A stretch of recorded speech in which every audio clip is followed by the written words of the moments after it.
మీరు క్రైస్తవ మత ప్రబోధకులు ప్రభు యొక్క గొప్పతనం చెప్పుకోవచ్చు, బైబిల్ యొక్క గొప్పతనం చెప్పుకోవచ్చు, వాక్యాలు చెప్పుకోవచ్చు. అదే సందర్భంలో మీ స్తోత్రాలు చెప్పచ్చు, తప్పేమీ లేదు. అది మీ మతాన్ని నమ్మేటటువంటి వాళ్ళకి చెప్పచ్చు, నమ్మనటువంటి వాళ్ళకి కూడా మా ప్రార్థన విధానం ఇదని చెప్పచ్చు. కానీ పరధర్మ దూషణ, పరమత దూషణ, పరదైవ దూషణ కరెక్టేనా? ఇది ఇప్పుడు చూడండి, ఇవి వినండి. ఈ లోక దేవతలన్నీ ఆయన ముందరా, ఈ లోక దేవతలన్నీ ఆయన ముందరా, ఈ లోక దేవతలన్నీ ఆయన ముందరా సాగిలపడి నమస్కరించి గడగడలాడు. ఇది ఒక పాట. సరే, నెక్స్ట్. దశరథుడికి పుడితే వంశస్థుడు అవుతాడు రాముడు, లక్ష్మణుడు, ఇంకా మిగిలిన ఇద్దరు తమ్ముళ్ళు. వాళ్ళు అసలు ఈ వంశానికి పుట్టినోలే కాదు, పోతం వచ్చి పాయసం ఇస్తే పుట్టారు. కాబట్టి వాళ్ళది సూర్యవంశం కానే కాదు. దొంగ మాటలు ఆడుతున్నారు. వీళ్ళది సూర్యవంశం కానే కాదు, పోత వంశం వాళ్ళది.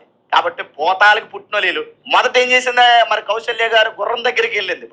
ఇప్పుడు ఈయన ఇంకొక పాస్టర్ గారు ఇంకొక బ్రహ్మ పని అయిపోయింది. బ్రహ్మ ఎంత నీచుడు, బ్రహ్మ పని అయిపోయింది. బ్రహ్మ ఎంత నీచుడు, ఎంత భయంకరుడో అర్థమైంది. అరే మీ దేవుళ్ళకి మీకు సిగ్గు, లజ్జ, మానం, మర్యాద, నీతి, న్యాయం ఏముండదా? మీ దేవుళ్ళు అన్నండి వెళ్ళి, ఒరే బ్రహ్మ ఇదేం పండ్రని అడగండి వెళ్ళి. ఇది ఇంకొక పాస్టర్ గారిది. చాలా మంది పొడితలు ఏమంటారంటే ఆకారాలకు అర్పించిన తిన్నా ఏమీ అవదండి అని తినేయడం మొదలెట్టారంట. ఎక్స్ట్రీమ్ బ్యాచ్ అనమాట. నేను అడుగుతున్నాను, ఆకారాలకు అర్పించింది తిన్న ఏమవుతుంది? గాడిద ఏం అవ్వకూడదు కదా. ఆకారాలు వెనకాల ఏముందో తెలుసా? చెప్పు. దెయ్యం ఉంది ఆకారంలో.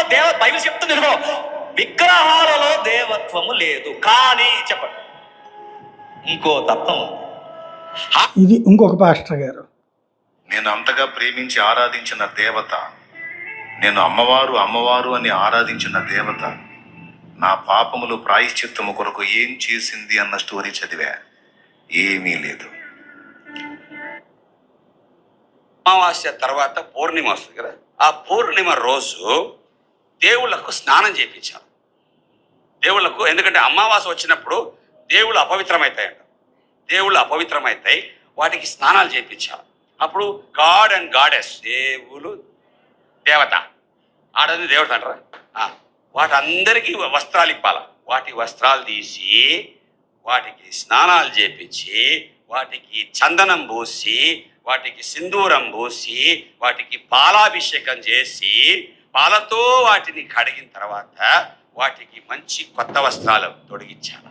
కొత్త వస్త్రాలు తొడిగించి వాటికి నగలు పెట్టాలా, ముక్కు పొడి పెట్టాలా, చౌకం.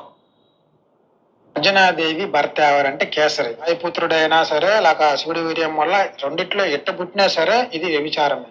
ఇది అక్రమ సంబంధం వల్ల పుట్టిన పుట్టికే. అహల్య కూతురు అంజనాదేవి. అంజనాదేవి భర్త ఎవరంటే కేసరి. ఆవిడ పెళ్లి కానీ కన్నిక కాదు, పెళ్లి అయినటువంటి ఒక స్త్రీ, అంటే పరపురుషుని భార్య. అంటే ఇది ఎలా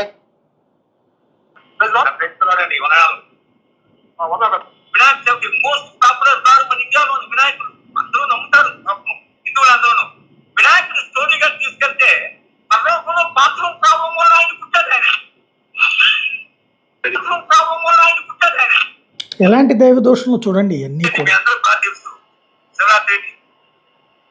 శివరాత్రి శివుడు అమ్మాయిలు ఎత్తుకెళ్ళిపోయి గుంటూరు జిల్లా బయ్యారంలో ఒక ఆమె లేచి ప్రార్థన చేసేదంట. అయ్యా అది అన్నిలో ఏరియా నాయన, మా ఏరియా అంతా రక్షించవా, మా ఏరియా ప్రజలంతా రక్షణలోకి తేవా నాయన అని ప్రార్థన చేసేదంట. అది హిందువులుండే ఏరియా. మారు మనసు పొందింది. ఈ దైవ దూషణలు చేసినటువంటి ఈ వీళ్ళందరికీ సంబంధించినటువంటి వ్యవహారాలు ఏవైతే ఉన్నాయో దాని మీదన ఇప్పుడు భారతీయ జనతా పార్టీ నాయకుడు, అట్లాగే తిరుమల తిరుపతి దేవస్థానం ట్రస్ట్ బోర్డు మెంబర్ అయినటువంటి భానుప్రకాష్ రెడ్డి సైబర్ క్రైమ్స్కి ఫిర్యాదు చేశారు. ఇలా దైవ దూషణ చేసే వాళ్ళ మీద చర్య తీసుకోమని. ప్రకాష్ రాజు మీద ఆల్రెడీ కోర్టులో పిటిషన్ వేసిన ఆయన ఇది. ఇప్పుడు ఇవన్నీ విన్న తర్వాత ఏమనిపించింది? పాస్టర్లు ఇది సరైనటువంటి పద్ధతేనా? క్రైస్తవ మత ప్రబోధకులు, క్రైస్తవ మతానికి సంబంధించినటువంటి పెద్దలు వాళ్ళకి చెప్పరా?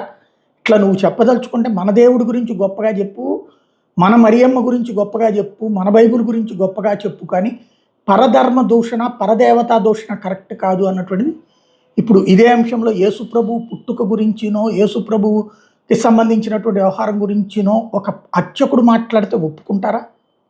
లేదా హిందువులు మాట్లాడితే ఒప్పుకుంటారా? అలా చేద్దామా? ఒకళ్ళ ధర్మాన్ని ఒకళ్ళు కించపరుస్తూ ఒకళ్ళ దేవతలను ఇంకొకళ్ళు కించపరచడం కరెక్టేనా? ఆలోచించాల్సిన సందర్భం వచ్చింది ఇప్పుడు.